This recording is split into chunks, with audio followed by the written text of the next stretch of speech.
BA part second की आज की क्लास में सभी विद्यार्थियों का स्वागत है। मैं डॉक्टर शिखा अग्रवाल, राजकीय महाविद्यालय सुजानगढ़। हम लोग संघीय कार्यपालिका और उसमें हम प्रधानमंत्री पढ़ रहे हैं। आज की क्लास में हम पढ़ेंगे शक्तियाँ और उसकी भूमिका। पिछली क्लास में हम लोगों ने पढ़ा था कि प्रधानमंत्री का चयन और नियुक्ति कैसे होती है। इसमें हमने देखा था कि बहुमत प्राप्त जो दल का नेता है संसद में, और विशेष तौर पर जिसको हम कहें कि लोकसभा में, उसको प्रधानमंत्री बनाते हैं राष्ट्रपति। और राष्ट्रपति प्रधानमंत्री की सिफारिश पर मंत्रिपरिषद का गठन करते हैं। और इसी क्रम में हम लोगों ने देखा था कि प्रधानमंत्री और मंत्रिपरिषद का बहुत गहरा संबंध है, और जो प्रधानमंत्री है एक तरह से वही मंत्रिपरिषद के निर्माण और उसके अंत के लिए पूरी तरह से जिम्मेदार है। और इस स्थिति में प्रधानमंत्री बहुत महत्वपूर्ण हो जाता है, और उसके बारे में हमने बहुत सारे कथन देखे थे जो सामान्य तौर पर कहे जाते हैं। जैसे डॉक्टर जेनिंग्स ने कहा था कि प्रधानमंत्री ऐसा सूर्य है जिसके चारों ओर समस्त ग्रह यानी मंत्रिपरिषद के सदस्य की उपमा है, ये घूमते रहते हैं। प्रधानमंत्री मुख्य रूप से मंत्रिपरिषद जो उसका अपना एक कार्यकारी संगठन है, उसकी नियुक्ति भी करता है, उसको हटाने का कार्य भी करता है, और उसी के माध्यम से देश की संपूर्ण नीतियाँ बनाई जाती हैं। आज देखेंगे हम प्रधानमंत्री और संसद के बारे में, यानी इन दोनों के बीच क्या संबंध है। ये बहुत महत्वपूर्ण है जानना। जैसा कि हम बार बार बात कर रहे हैं कि संसदीय व्यवस्था में प्रधानमंत्री संसद से आता है, लोकसभा का नेता होता है, मंत्रिपरिषद का प्रधान होता है, और मंत्रिपरिषद का कोई अन्य सदस्य प्रधानमंत्री की तरह संसद में पूरे मंत्रिमंडल का प्रतिनिधित्व नहीं कर सकता। शासन की नीति के संबंध में अंतिम और अधिकृत भाषण प्रधानमंत्री का होता है। संसद में अपने सहयोगियों को यानी अन्य जो मंत्री हैं उनके द्वारा भाषण जब दिया जाता है और उससे अगर कोई गलतफहमी हो जाती है तो उस भाषण में संशोधन करने का कार्य भी प्रधानमंत्री का होता है। व्यवस्थापन की जितनी भी कार्यवाही है उसका संचालन प्रधानमंत्री के नेतृत्व में होता है। वार्षिक बजट सहित जितने भी सरकारी विधेयक हैं वो प्रधानमंत्री के निर्देशानुसार तैयार किए जाते हैं। शासन की नीति कार्य रूप में परिणित करने के लिए किस कानून का निर्माण किया जाना है, ये निर्णय भी काफ़ी हद तक प्रधानमंत्री के द्वारा किया जाता है। दलीय सचेतक द्वारा वो अपने दल के सदस्यों को आवश्यक आदेश देते हैं। इस बारे में कौल और शकधर ने कहा, सभी विधेयकों के भाग्य का निर्णय प्रधानमंत्री की इच्छानुसार होता है। और खास करके अगर प्रधानमंत्री का व्यक्तित्व करिश्माई हो, लोकसभा में बहुत स्पष्ट बहुमत प्राप्त हो और व्यक्तित्व बहुत सशक्त हो, तो उस स्थिति में प्रधानमंत्री सभी विधेयकों का निश्चित रूप से भाग्य निर्माण करते हैं। संसद का अधिवेशन बुलाने और स्थगित करने का कार्य राष्ट्रपति का है, लेकिन प्रधानमंत्री के परामर्श से ही राष्ट्रपति ये काम करते हैं।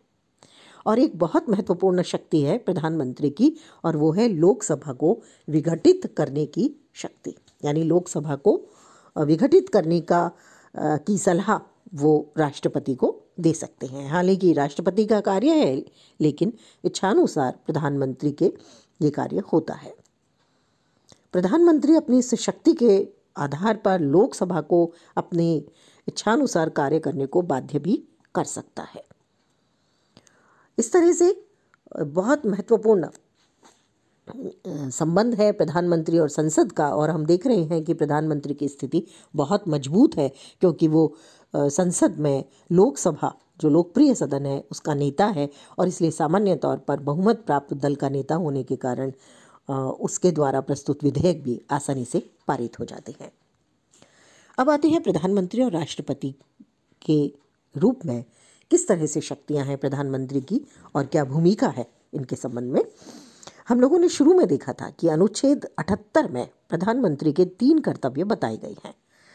सबसे पहला कर्तव्य है संघ के प्रशासन और कानून निर्माण से संबंधित विधेयकों के विषय में मंत्रिपरिषद के निर्णयों की राष्ट्रपति को सूचना देना। दूसरा है संघ के प्रशासन से संबंध रखने वाले मामलों और कानून निर्माण से संबंधित प्रस्तावों के बारे में राष्ट्रपति को वो सूचना देना जिसे वे मांगे। और तीसरा कर्तव्य है, यदि राष्ट्रपति ऐसा चाहें तो मंत्रिपरिषद के विचार के लिए कोई ऐसा मामला रखना जिस पर कोई मंत्री अपना निर्णय ले चुका है परंतु जिस पर मंत्रिपरिषद ने अब तक कोई निर्णय नहीं लिया है। इस तरह से सार्वजनिक महत्व के मामलों पर राष्ट्र के प्रधान से केवल प्रधानमंत्री के माध्यम से ही संपर्क साधा जा सकता है या बातचीत की जा सकती है। कोई भी मंत्री अगर राष्ट्रपति से मिलना चाहता है तो प्रधानमंत्री की अनुमति से मिलेंगे। अगर हम व्यवहारिक तौर पर अध्ययन करें राष्ट्रपति और प्रधानमंत्री के बीच के संबंधों का, तो प्रधानमंत्री ने अब तक राष्ट्रपति को एक संवैधानिक प्रधान की भूमिका तक ही सीमित रखा है। और हमें बहुत बार ऐसा देखने को मिला है कि प्रधानमंत्री और राष्ट्रपति के मध्य विभिन्न विधेयकों को लेकर के भी बहुत तीव्र मतभेद रहा है। जैसे एक उदाहरण लेते हैं, डॉक्टर राजेंद्र प्रसाद जो हमारे पहले राष्ट्रपति थे और पहले प्रधानमंत्री पंडित नेहरू के बीच हिंदू कोड बिल, नियोजन, निजी संपत्ति का सीमाकरण, सरकारी कृषि जैसे जो विषय थे उन पर बहुत ज़्यादा मतभेद था और राष्ट्रपति ने अपने विचार भी इन पर अभिव्यक्त किए, लेकिन अंत में लगभग सभी बातों पर प्रधानमंत्री की इच्छा अनुसार उन्हें झुकना पड़ा। तो इस तरह से हम लोग देखते हैं कि यदि प्रधानमंत्री कमज़ोर हो तो राष्ट्रपति की स्थिति मजबूत होती है, लेकिन इसके बावजूद भी कभी कभी हम देख रहे हैं, ऐसा नहीं है कि हमेशा ही इच्छा के सामने झुकना पड़ता है। हम इसमें देख सकते हैं राष्ट्रपति KR नारायणन ने संविधान की समस्त मर्यादाओं का संपूर्ण अंशों में पालन करते हुए शासन के परामर्शदाता और राज्य के प्रधान की बहुत प्रभावी भूमिका निभाई और अपने आचरण से 1 वर्ष में 2 बार ये बता दिया कि वे प्रधानमंत्री और मंत्रिमंडल के साथ सिर्फ एक संवैधानिक प्रधान बनने को या रबड़ स्टैम्प बनने को तैयार नहीं है। इसी तरह से 2002 में राष्ट्रपति डॉक्टर अब्दुल कलाम जो साइंटिस्ट थे ने मंत्रिमंडल के प्रभावशाली परामर्शदाता की भूमिका निभाई। तो इस तरह से हम लोग देखते हैं कि जो राष्ट्रपति हैं वो काफ़ी हद तक मंत्रिमंडल के प्रभावशाली परामर्शदाता की भूमिका निभाते हैं और प्रधानमंत्री राष्ट्रपति की अनुमति से ही कोई कार्य करते हैं। लेकिन फिर भी हम ये पाते हैं कि राष्ट्रपति प्रधानमंत्री की इच्छा का भी सम्मान करते हैं या उनकी नीतियों का भी सम्मान करते हैं। अगला आता है प्रधानमंत्री और राज्य सरकारें। इसमें विशेष तौर पर मुख्यमंत्री को हम लोग देखेंगे। भारत में संघात्मक व्यवस्था है और संघात्मक व्यवस्था में राज्य सरकारों के संबंध में प्रधानमंत्री की भूमिका बहुत महत्वपूर्ण है और ऐसे में मुख्यमंत्री यदि समान दल के शासन करता राज्य है तो सामान्य तौर पर मुख्यमंत्री प्रधानमंत्री के निर्देशों की अवहेलना नहीं करते। कांग्रेस कार्य समिति में कुछ मुख्यमंत्रियों को प्रभावशाली स्थिति प्राप्त थी, लेकिन जैसे जैसे अलग अलग राज्यों में अलग अलग दलों की सरकारें बनी, स्थितियां धीरे धीरे बदलने लगी और कभी कभी ये भी देखा गया, जैसा कि घटनाओं ने कई ने स्पष्ट भी किया, कि एक मुख्यमंत्री को अपने पद पर रहने के लिए प्रधानमंत्री की सहानुभूति की बहुत अधिक आवश्यकता होती है और एक विरोधी प्रधानमंत्री एक मुख्यमंत्री की राजनीतिक मृत्यु का कारण बन सकता है। प्रधानमंत्री को राज्य सरकारों पर नियंत्रण प्राप्त होता है और ये नियंत्रण उसे कैसे प्राप्त होता है, इसके कुछ भारतीय संविधान में तत्व हैं। पहला है केंद्र के अभिकर्ता के रूप में राज्यपाल की भूमिका। राज्यपाल समय समय पर राज्य की संवैधानिक स्थिति के बारे में राष्ट्रपति को रिपोर्ट भेजते हैं जिस पर कार्यवाही। दूसरा, भारतीय संविधान का अनुच्छेद 356 जिसके आधार पर राष्ट्रपति शासन लागू किया जाता है राज्यों में, संघ राज्यों में, और इसके माध्यम से या तो केंद्र सरकार यानी संसद को कानून बनाने का अधिकार इसके माध्यम से मिल जाता है। और अगला आता है, राज्य सरकार के विरुद्ध अगर कोई भ्रष्टाचार का आरोप है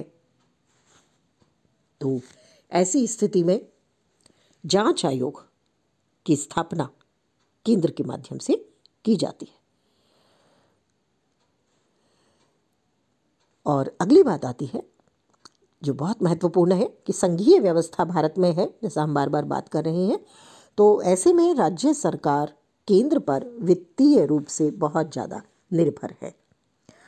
तो ये चीज़ राज्य सरकारों के बारे में बहुत महत्वपूर्ण है और प्रधानमंत्री की भूमिका उसमें बहुत महत्वपूर्ण है। अब आते हैं विदेश संबंधों का संचालन। अंतर्राष्ट्रीय क्षेत्र में भारतीय प्रधानमंत्री का स्थान बहुत महत्वपूर्ण है। विदेश विभाग प्रधानमंत्री के हाथ में नहीं है, लेकिन विदेश नीति का निर्धारण प्रधानमंत्री के द्वारा होता है और वो जो कहते हैं वो अंतिम और अधिकृत माना जाता है। भारतीय विदेश नीति की में जब भारत स्वतंत्र हुआ तो उसके बाद में हमारे पहले प्रधानमंत्री जवाहरलाल नेहरू ने पंचशील के सिद्धांत का निर्धारण किया और उसके बाद में भी हम देखते हैं कि लगभग सभी प्रधानमंत्री विदेश संबंधों के संचालन में बहुत महत्वपूर्ण भूमिका निभाते हैं। चाहे वो ताशकंद समझौता था, चाहे 1971 का बांग्लादेश का मुक्ति युद्ध था, चाहे 98 का परमाणु परीक्षण था, या 1999 में लाहौर की ऐतिहासिक बस यात्रा थी। तो इन सभी वैदेशिक संबंधों में और वर्तमान में भी हम देख रहे हैं कि जो विदेश संबंध है उनका संचालन प्रधानमंत्री के माध्यम से, उनके विवेक के माध्यम से निर्णय लिया जाता है। अगला आता है प्रधानमंत्री और कृपा की शक्तियाँ। कृपा की शक्तियाँ क्या हैं? देखिए, हमने पढ़ा था, जब राष्ट्रपति को पढ़ रहे थे तो हमने पढ़ा था कि राष्ट्रपति नियुक्ति करते हैं बहुत सारे पदों पर, और व्यवहार में हम जानते हैं कि ये नियुक्तियां प्रधानमंत्री के परामर्श से की जाती है। तो इस प्रकार जो नियुक्तियां होती है राष्ट्रपति के माध्यम से, जिसमें आते हैं राज्यों के राज्यपाल, अन्य देशों में भारत के राजदूत, महाधिवक्ता, नियंत्रक और महालेखा परीक्षक, सर्वोच्च और उच्च न्यायालयों के न्यायाधीश और विभिन्न जो आयोग बनाए जाते हैं उनके सदस्य, तो उन सब की नियुक्ति वास्तव में प्रधानमंत्री के हाथ में होती है और प्रधानमंत्री के माध्यम से ही वो कार्य करते हैं या उनकी नियुक्ति की जाती है। एक तरह से हम देखें तो कुल मिलाकर के प्रधानमंत्री देश का सर्वोच्च नेता और सर्वोच्च शासक होता है।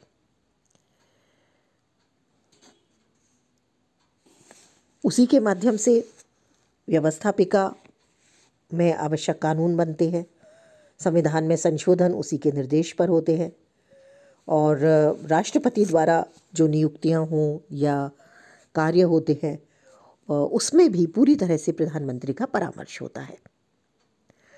तो इस तरह से व्यवहार में प्रधानमंत्री पद की शक्तियां और सम्मान जो है वो बहुत ज़्यादा बढ़ा है। तो इस तरह से प्रधानमंत्री का पद देश का सर्वोच्च नेता के रूप में वो जाना जाता है, शासक के रूप में जाना जाता है, जबकि संवैधानिक प्रधान राष्ट्रपति है। व्यवहार में उनकी शक्तियों का उपयोग प्रधानमंत्री करते हैं।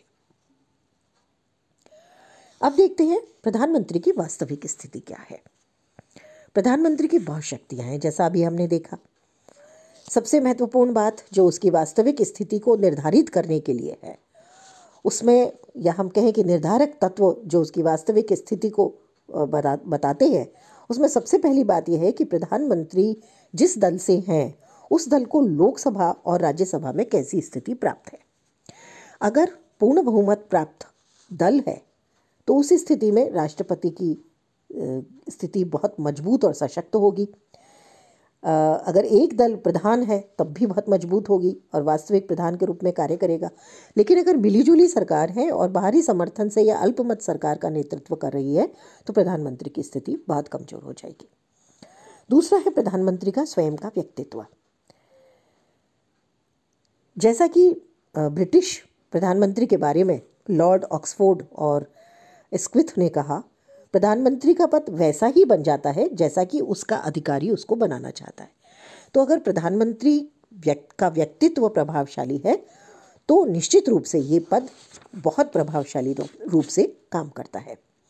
तीसरा आता है कि जिस दल के नेता हैं प्रधानमंत्री, वो दल कैसा है, पूर्ण बहुमत प्राप्त है, राजनीतिक गठबंधन में उसकी स्थिति क्या है, निर्विवाद नेता है जिसको पर्याप्त शक्ति प्राप्त है, या दलों में भी विवाद के बाद में नेता के रूप में उभरे हैं और प्रधानमंत्री बनते समय भी कुछ लोगों में से चयन किया गया है। तो इन स्थितियों में प्रधानमंत्री की जो शक्ति है या वास्तविक स्थिति है वो निर्भर करती है। ऐसे में अगर राजनीतिक नेतृत्व उसका निर्विवाद है तो प्रधानमंत्री के तौर पर भी उसकी शक्तियाँ बहुत ज़्यादा होंगी। चौथा आता है तात्कालिक राष्ट्रीय और अंतर्राष्ट्रीय स्थिति क्या है। अगर सामान्य स्थिति में वो ज़्यादा शक्तिशाली नहीं बन पाता, अगर विशेष स्थिति है तो ऐसे में प्रधानमंत्री अपनी क्षमता का उपयोग करके ज़्यादा शक्तिशाली बनता है।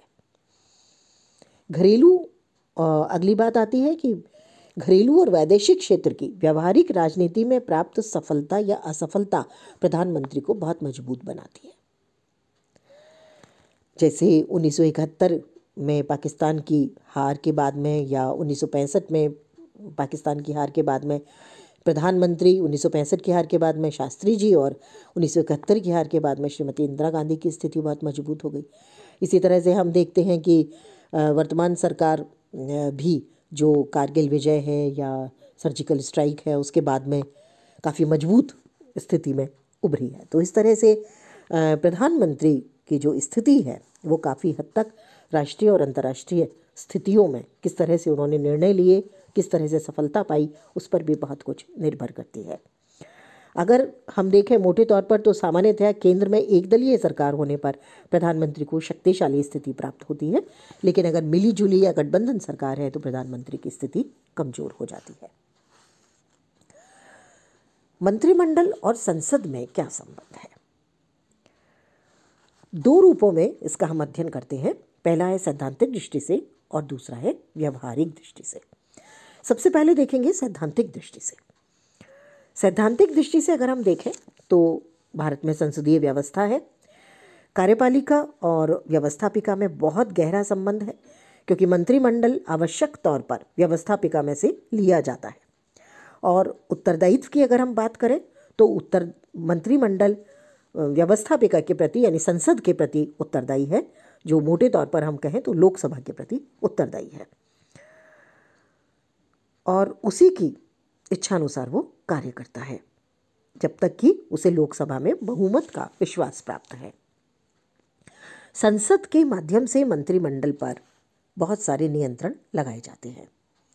पहला नियंत्रण है प्रश्नोत्तर के माध्यम से। अधिवेशन के दौरान मंत्रिमंडल के सदस्यों से संसद प्रश्न पूछ सकती है, सरकार की विभिन्न प्रशासनिक विभागों की जो कमियां हैं उसकी निंदा आलोचना कर सकती है और उसे सही मार्ग पर ला सकती है।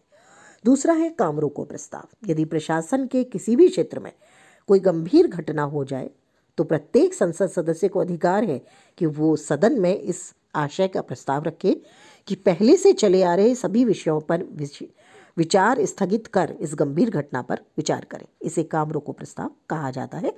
यह मंत्रिमंडल पर नियंत्रण का एक महत्वपूर्ण साधन है।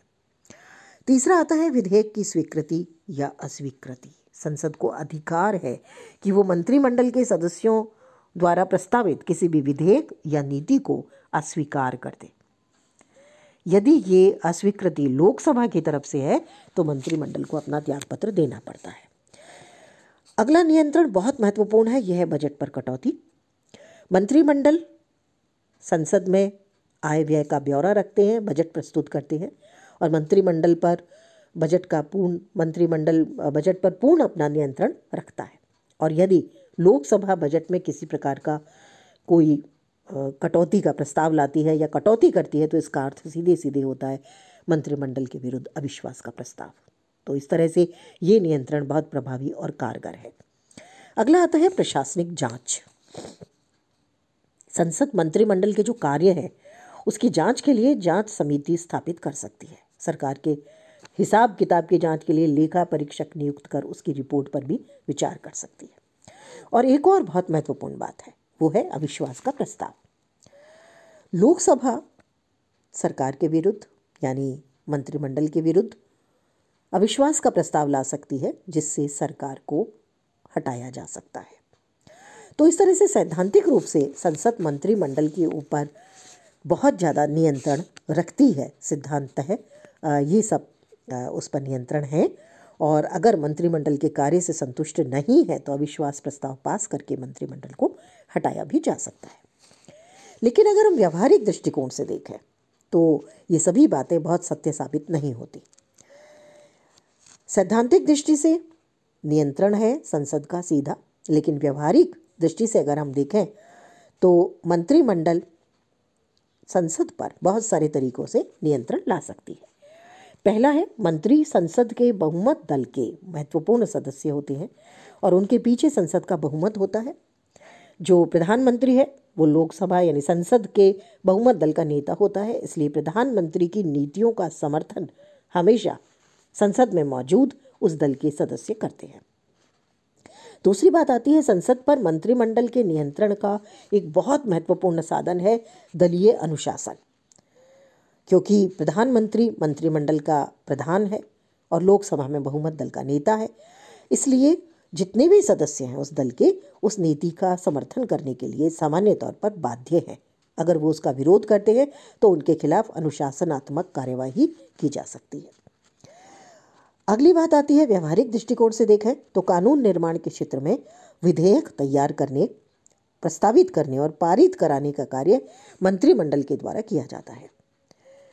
और इससे भी महत्वपूर्ण बात यह है कि अधिक महत्वपूर्ण विधेयक अनिवार्य रूप से मंत्रिमंडल के सदस्य प्रस्तावित करते हैं, और ऐसे में संसद की सहमति निश्चित रूप से मिल जाती है। वित्तीय क्षेत्र में वित्त मंत्री जिस बजट को जिस रूप में प्रस्तुत करता है, संसद उसे स्वीकार कर लेती है। संसद खर्च में न तो वृद्धि कर सकती है न बजट में कटौती सामान्य तौर पर करती है, क्योंकि बजट में कटौती का अर्थ है सरकार का गिरना, जो संसद स्वयं भी नहीं चाहती, क्योंकि ऐसा होने पर संसद के सामने भी संकट उत्पन्न हो जाता है। और अगली बात आती है, संसद पर मंत्रिमंडल के नियंत्रण का अंतिम महत्वपूर्ण जो साधन है वो प्रधानमंत्री के पास है, और वो है लोकसभा को भंग करने की शक्ति। इसीलिए लोकसभा के सदस्य सामान्य तौर पर ऐसा कोई कार्य नहीं करते जिससे मंत्रिमंडल को हटाया जा सके या प्रधानमंत्री पर किसी भी प्रकार की आँच आए, क्योंकि वे स्वयं भी अपना 5 वर्ष का कार्यकाल पूरा करना चाहते हैं और लोकसभा को भंग नहीं करवाना चाहते। तो इस तरह से हम देखें तो सैद्धांतिक तौर पर संसद बहुत से नियंत्रण लगाती है, लेकिन व्यवहारिक तौर पर हम देखते हैं कि प्रधानमंत्री की स्थिति उसके दल में क्या है, दल की स्थिति संसद में क्या है, उन सब के आधार पर प्रधानमंत्री, मंत्रिमंडल, संसद तीनों की स्थिति निर्भर करती है।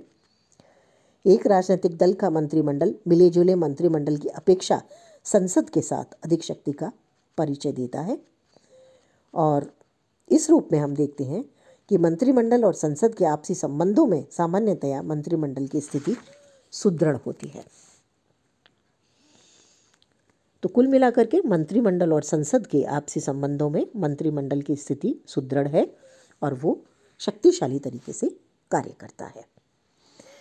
अगला टॉपिक अगली क्लास में पढ़ेंगे।